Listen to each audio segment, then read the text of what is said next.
Սաուդյան Արաբիան, Թուրքիան եւ Պակիստանն ԱՄՆ-ի եւ Իրանի միջև պատերազմի համատեքստում ստորագրել են համատեղ պաշտպանական համաձայնագիր։ Միջուկային երկիր Պակիստանի արտաքին գործերի նախարարությունը հայտարարել է, որ փաստաթղթի համաձայն երեք պետություններից որևէ մեկի վրա հարձակումը կհամարվի հարձակում համաձայնագրի բոլոր կողմերի վրա։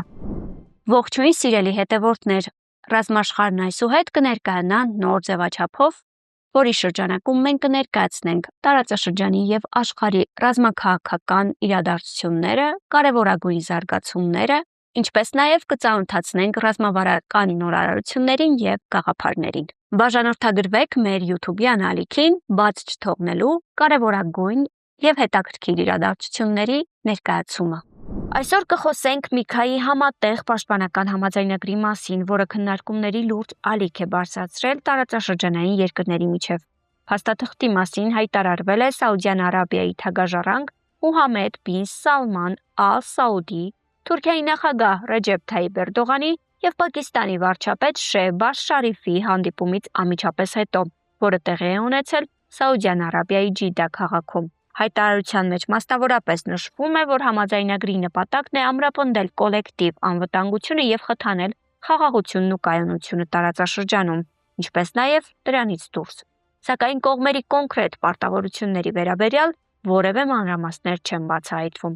Համաձայնագրի կողմերի ներկայացուցիչները պարզաբանել են, որ դաշինքը բնույթով զուտ պաշտպանական է եւ նախատեսում է փոխադարձ աջակցություն միայն կողմերից մեկի դեմ ագրեսիայի դեպքում։ Վերջիններս ընդգծել են նաև փոխադարձ պարտավորությունների կարևորությունը, միաժամանակ նշելով, որ տարածաշրջանի այլ երկրներ նույնպես կարող են միանալ դաշինքին։ Հարկ է փաստել, որ վերջին ամիսներին Սաուդյան Արաբիան, Թուրքիան եւ Պակիստանը Մերձավոր Արևելքում սրվող հակամարտության համատեքստում տարբեր գործողություններով փորձում են ամրապնդել անվտանգության ոլորտում համագործակցությունը, որն արդեն անմիջականորեն ազդել է Սաուդյան Արաբիայի վրա, լուրջ խնդիրներ առաջացնելով Հորմուզի նեղուցով եւ Կարմիր ծովով նավագնացության համար։ Եվ չնայած անցյալ տարի Սաուդյան Արաբիան եւ Պակիստանն արդեն ստորագրել են երկկողմանի փոխադարձ պաշտպանության համաձայնագիր, այնուամենայնիվ Ռիադի համար տարածաշրջանային անվտանգության համակարգի ամրապնդումը հատկապես կարևոր է Մերձավոր Արևելքում տիրող անկայուն իրավիճակի տեսանկյունից։ Նշենք, որ Իրանի եւ Միացյալ Նահանգների միջև հակամարտությունն ամրապնդել է Թեհրանի եւ նրա կողմից աջակցվող եմենցի հուսիտ ապստամբների դիրքերը, որոնք արդեն իսկ բազմիցս հարձակումներ են իրականացրել Սաուդյան Արաբիայի տարածքի վրա։ Միևնույն ժամանակ վերլուծաբանները նշում են, որ վերջին իրադարձությունների ֆոնին Միացյալ Նահանգներն իր տարածաշրջանային դաշնակիցների կողմից ավելի ու ավելի են ընկալվում որպես պակաս հուսալի անվտանգության գործընկեր։ Ուստի պատերազմի սկսվելուց ի վեր Սաուդյան Արաբիան զգալիորեն ակտիվացրել է համագործակցությունը Թուրքիայի, Եգիպտոսի եւ Պակիստանի հետ, որոնք պատրաստ են միջնորդել հակամարտության դիվանագիտական կարգավորմանը։ Բացի դա, նոր պաշտպանական համաձայնագրի կնքումը համընկել է Ռիադի եւ հարևան Եմենում հուսիտների միջև հրադադարի ավարտի հետ։ Համաձայնագրի խզումից հետո ապստամբները վերսկսել են հարձակումները Սաուդյան Արաբիայի տարածքի վրա եւ հայտարարել երկրի ծովային շրջափակման, այդ թվում Սաուդյան նավթատարների վրա հարձակումների մասին։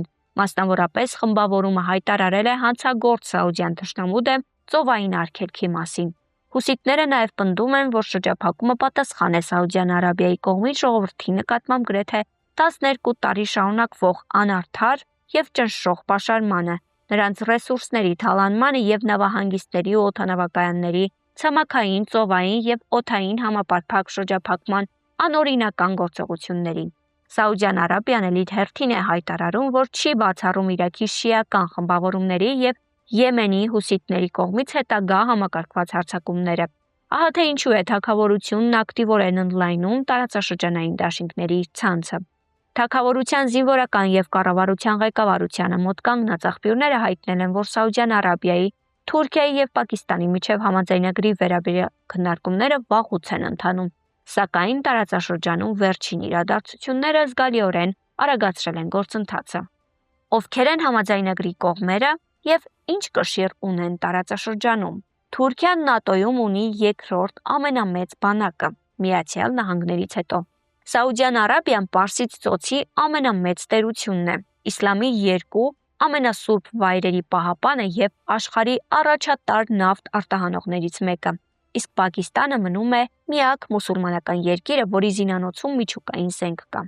Սաուդյան Արաբիայի կողմից ղեկավարվող ծոցի հետազոտությունների կենտրոնի նախագահ Աբդուլազիզ Սագերը Մեքքայում կայացած հանդիպումն անվանել է նշանակալի քաղաքական իրադարձություն։ Մուսուլմանական աշխարհի 3 ամենազդեցիկ պետությունները հավաքվում են աննախադեպ տարածաշրջանային անորոշության ժամանակաշրջանում, ցույց տալով իրենց պատրաստակամությունն ավելի սերտորեն համակարգել անվտանգության ապահովման ուղղված իրենց ջանքերը, ասել է նա։ Փորձագետները կարծում են, որ եթե այս եռակողմ ձևաչափը ստանա ինստիտուցիոնալ զարգացում եւ վերաճի գործնական համագործակցության, դա կարող է ոչ միայն զգալիորեն ամրապնդել 3 երկրների դիվանագիտական եւ պաշտպանական ներուժը, այլև նպաստել տարածաշրջանային անվտանգության նոր տեսլականի ձևավորմանը։ Լրատվականների փոխանցմամբ համատեղ պաշտպանական համաձայնագիրը նախատեսում է համագործակցություն հետախուզական տվյալների փոխանակման եւ տարածաշրջանային անվտանգության համակարգման ոլորտում։ Ընդգծենք նաև, որ 3 երկրների միջև ռազմական համագործակցությունը վաղուց գոյություն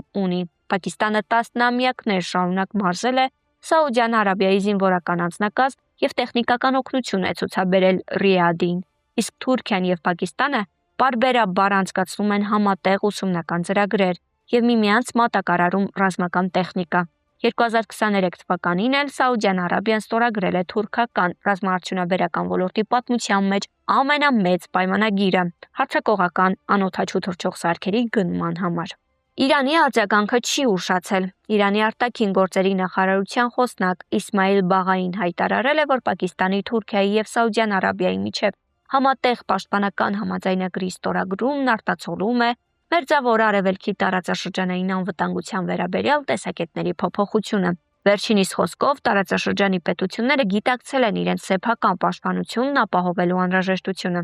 Կարելի է ասել, որ այս փոփոխությունն ազդարարում է տվյալ երկրների կողմից տարածաշրջանի ընկալման փոփոխության մասին։ Հաշվի առնելով վերջին 2-3 տարիների իրադարձությունները, տարածաշրջանի երկրները հասկացել են, որ անվտանգությունն ապրանք չէ, որ կարելի է գնել խաբեբա միջնորդներից։ Դիվանագետը շեշտել է, որ Թեհրանն աջակցում է հարևանների միջև փոխադարձ վստահության եւ համագործակցության ամրապնդմանը։ Էրդողանն ընդգծել է առկա խնդիրները պետք է լուծեն տարածաշրջանային խաղացողները։ Թուրքիայի նախագահ Ռեջեփ Թայիպ Էրդողանը հայտարարել է, որ 3 երկրների միջև կնքված պաշտպանական համաձայնագիրն ուղղված չէ որևէ երկրի դեմ եւ պետք է դիտարկվի որպես տարածաշրջանային անվտանգության ամրապնդման գործիք։ Նախագահի խոսքով համաձայնագիրը հիմնված է խաղաղության, կայունության, համերաշխության եւ կոլեկտիվ զսպման սկզբունքների վրա։ Նա նշել է, որ դրա նպատակն է ամրապնդել տարածաշրջանում անվտանգությունը, այլ ոչ թե ստեղծել որևէ երկրի դեմ ուղղված ռազմաքաղաքական դաշինք։ Տարածաշրջանային խնդիրները պետք է լուծեն տարածաշրջանային խաղացողները։ Մերձավոր Արևելքի ապագան չի կարող որոշվել առանց ռեգիոնալ պետությունների կամքը հաշվի առնելու։ Կարծում եմ, որ անհրաժեշտ է մերժել արտաքինից պարտադրված լուծումները, հայտարարել է Թուրքիայի առաջնորդը, ամփոփելով Անկարայի մոտեցումը։ Ինչու Եգիպտոսը չմիացավ դաշինքին։ Ի սկզբանե Թուրքիան հույս ուներ պայմանագրում ներառել նաև Եգիպտոսին, որի հզոր ռազմական ներուժը նրան շատ տարածաշրջանային հարցերում մոտեցնում էր Անկարային, Կատարին եւ Ռիադին։ Սակայն վերջին պահին Կահիրեն որոշել է չստորագրել փաստաթղթերը։ Փորձագետները նման քայլի 2 հիմնական պատճառ են առանձնացնում։ Նախ առաջ է քաշվում Իսրայելի հետ հարաբերությունների անկայունացման գործոնը։ Լինելով Իսրայելի հարևանը եւ նրա հետ պահպանելով դիվանագիտական հարաբերություններ, Եգիպտոսը մտավախություն ուներ, որ դաշինքին միանալու դեպքում կբախվի Թել Ավիվի կոշտ ճնշմանը։ Եվ երկրորդը Սաուդյան Արաբիայի եւ Արաբական Միացյալ Էմիրությունների միջև առկա է լուրջ մրցակցություն եւ Եգիպտոսը փորձում է Ռիադի եւ Աբու Դաբիի միջև աճող լարվածության ֆոնին որևէ մեկի կողմը չանցնել։ Կահիրեն կախված է Արաբական Միացյալ Էմիրությունների ֆինանսական աջակցությունից, նրանց հետ ունի սեփական պաշտպանական պայմանագիր եւ միաժամանակ զարգացնում է կապերը Հնդկաստանի հետ։ Դաշինքներից դուրս դիրքորոշումը Եգիպտոսին թույլ է տալիս մանևրել ձևավորող 2 աշխարհաքաղաքական ջանվարների միջև։ Չնայած Կահիրեի հրաժարմանը, թուրք պաշտոնյաները հայտարարել են, որ լավատես են եւ հույս ունեն, որ պատճառը միայն ժամանակավոր տեխնիկական հարցերն են եւ ապագայում Եգիպտոսն անպայման կմիանա դաշինքին։ Վերլուծում են մասնագետները։ Դաշինքի շուրջ ծավալված քննարկումների ֆոնին այնուամենայնիվ Որոշ վերլուծաբաններ խորհուրդ են տալիս չչափազանցնել մասնակից երկրների կողմից հնչեցրած մեկի վրա հարձակումը հարձակում է բոլորի վրա բանաձևը,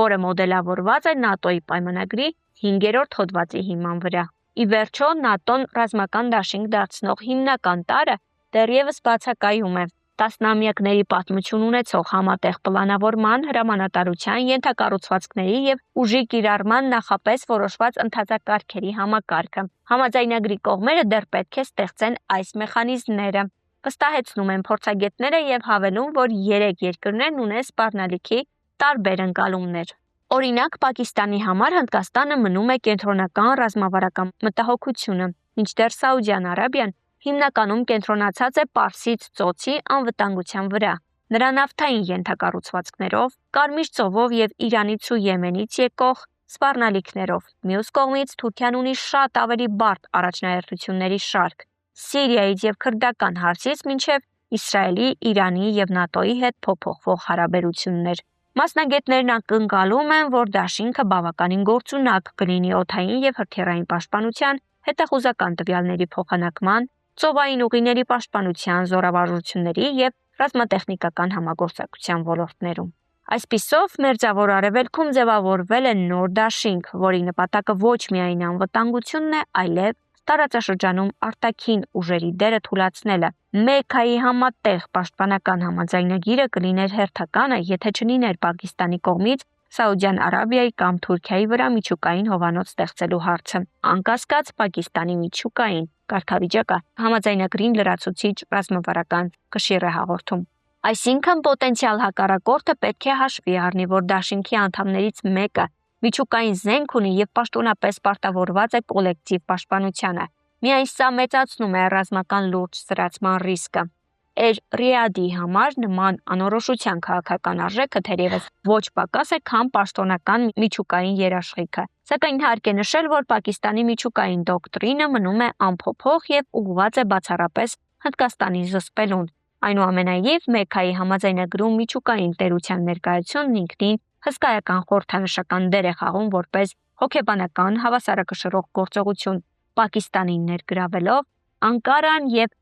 Ռիադը վերացնում են տարածաշրջանում երկարատև ուժերի ասիմետրիան, զրկելով Իսրայելին միջուկային վախի նկատմամբ իր մենաշնորհից։ Դե ինչ, շնորհակալություն հաղորդումը դիտելու եւ հավանելու համար։ Որպեսզի մեր աշխատանքը դառնա ել ավելի արդյունավետ, խնդրում ենք տարածել տեսանյութը, տալ ձեր մեկնաբանությունը եւ պարզապես հավանել այն։